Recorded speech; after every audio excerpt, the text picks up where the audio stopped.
Semangat membara, tak kenal menyerah, Tridharma selalu siap sedia.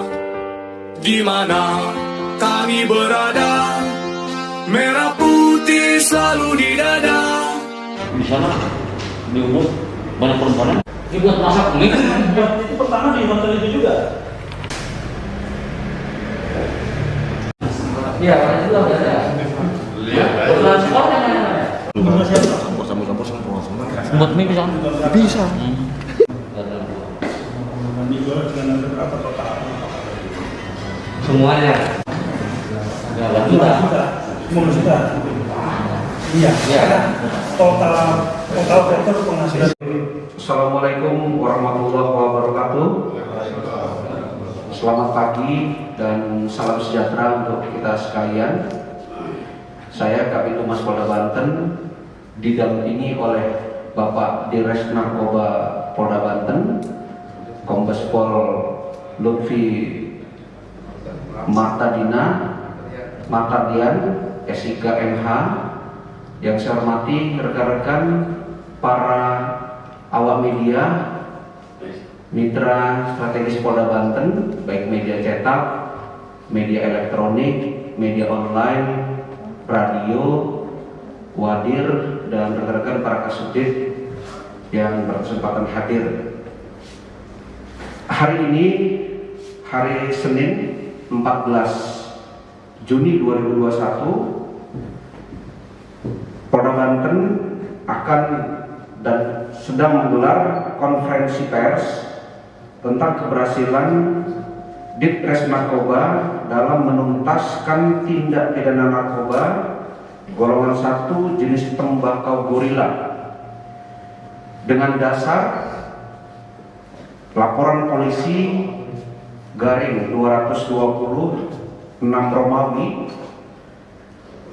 Pres 2021 Banten Ditres Narkoba tanggal 7 Juni 2021. Waktu kejadian diasumsikan pada hari Senin tanggal 7 Juni sekira pukul 01.00 WIB.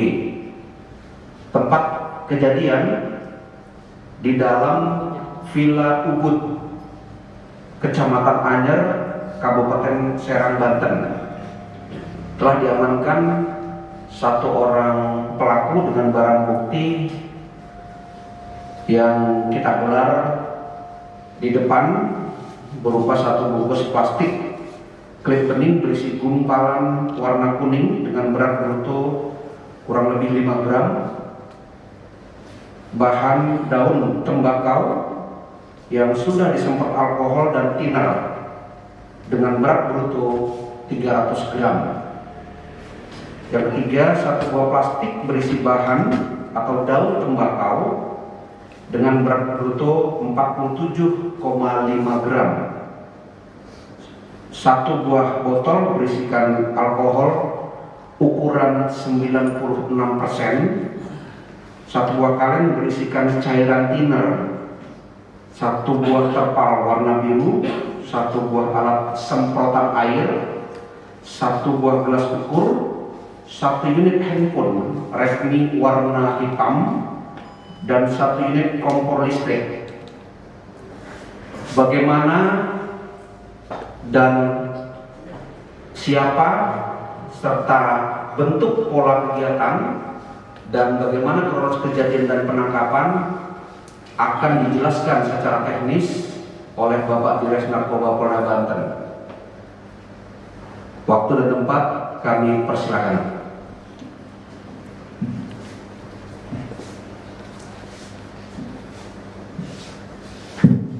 Bismillahirrahmanirrahim. Assalamualaikum warahmatullahi wabarakatuh. Selamat pagi, selamat sejahtera kita semua. Yang saya hormati rekan kami, sahabat kami, Kabid Humas Polda Banten, Kombes Pol Edi. Perkenalkan, saya selaku Direktur Reserse Narkoba Polda Banten, Kombes Pol Lutfi Martadian,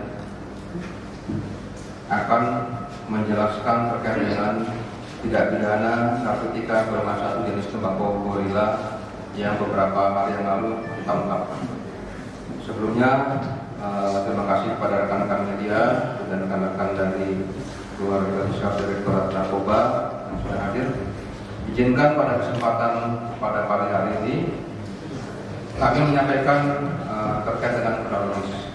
Jadi benar yang disampaikan oleh Kabid Humas bahwa pada tanggal 7 Juni 2021 dari Direktorat Narkoba khusus dari Subdit 2 telah melakukan pengungkapan narkoba atau narkotika golongan 1 yang kita kenal dengan istilah tembakau gorila. Namun di sini yang menarik adalah bahwa kita berhasil mengungkap bagaimana pelaku dalam hal ini membuat dan katakanlah memproduksi untuk diperjualbelikan. Adapun kejadian ini kami ungkap pada tanggal 7 Juni kurang lebih pada pukul 1 malam. Khususnya tempatnya di sini di tempat wisata Kecamatan Anyar. Nah, tentunya ini di villa, tempat villa. Kenapa tempatnya villa? Karena dari hasil pemeriksaan ataupun pendalaman dan kemampuan daripada tersangka yang bersangkutan memproduksi atau membuat ini sekaligus untuk berwisata, sehingga mencari tempat-tempat yang menurut pelaku bisa untuk represi. Adapun barang bukti yang kita dapatkan, satu bungkus plastik led bening berisi gumpalan warna kuning dengan berat bruto 5,5 gram. Ini sebagai bahan kimia, di mana bahan kimia tersebut yang menjadi salah satu unsur utama dari proses pembuatan tembakau gorila. Adapun daripada bahan kimia tersebut, dalam edaran ataupun peraturan Menteri Kesehatan nomor 4 tahun 2021 bahwa penggolongan jenis narkotika dalam nomor 2182 tergolong dalam jenis MDMB-4EN-INACA. Inilah yang menjadi dasar kita melakukan pengungkapan kemudian penangkapan terhadap yang bersangkutan. Kemudian yang menarik di sini adalah bahwa kita mendapatkan informasi dari tentunya dari masyarakat bahwa peredaran ataupun pembuatan bagaimana dia bisa mendapatkan barang-barang jenis narkoba termasuk dalam alat ini adalah dari medsos. Ini yang kita mencoba untuk mengungkap dari salah satu akun yang memang sampai saat ini kita masih melakukan pendalaman untuk jaringan-jaringan yang lain. Untuk bahan-bahan yang lain ini bisa didapatkan di toko material seperti thinner, lem, kemudian beberapa alat yang rekan-rekan bisa lihat di depan, kompor, mungkin bisa lihat di toko. Ini adalah alat-alat yang mereka gunakan atau pelaku gunakan untuk memasak ataupun membuat tembakau aslinya yang kita lihat di sebelah kiri ini sebesar atau sebanyak kurang lebih 300 gram setelah ditimbang ya, kotornya. Kemudian diracik dengan beberapa bahan kimia yang ada di depan rekan-rekan melihat. Yang warna kuning ini adalah bahan kimia yang saya sebutkan sebagai salah satu unsur daripada penggolongan narkotika,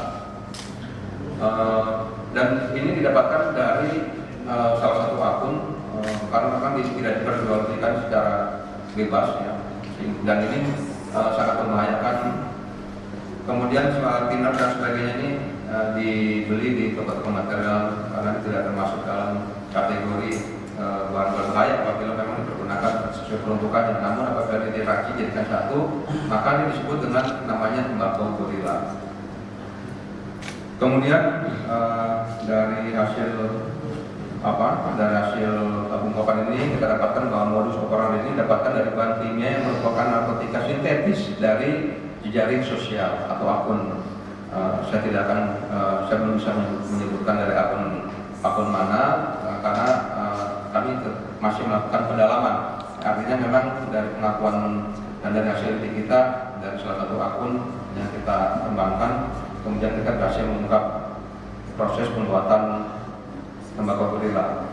Kemudian motif yang ingin didapatkan adalah untuk mencari keuntungan tentunya melalui transaksi jual beli narkotika, di mana kepada para pembelinya ini dari pelaku sudah memiliki ataupun mempunyai teman-teman atau rekan-rekan dalam grupnya yang nanti akan dipasarkan sebagai bentuk penjualan.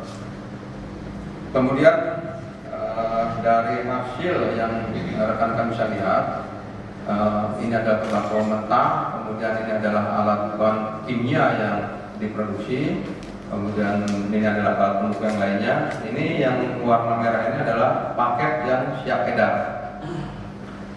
Kalau kita melihat dikonversi dari hasil pengungkapan kita 300, anggaplah 1 gram ini atau kita kenal dengan istilah 1 R.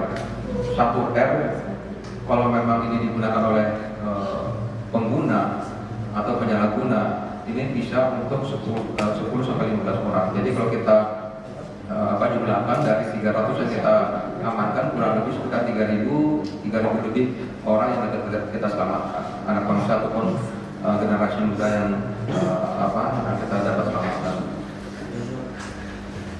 Dari hasil pendalaman juga kepada pelaku ini bahwa ini belum bukan yang pertama kali, tetapi ini adalah yang kedua. Yang pertama hanya menjual saja.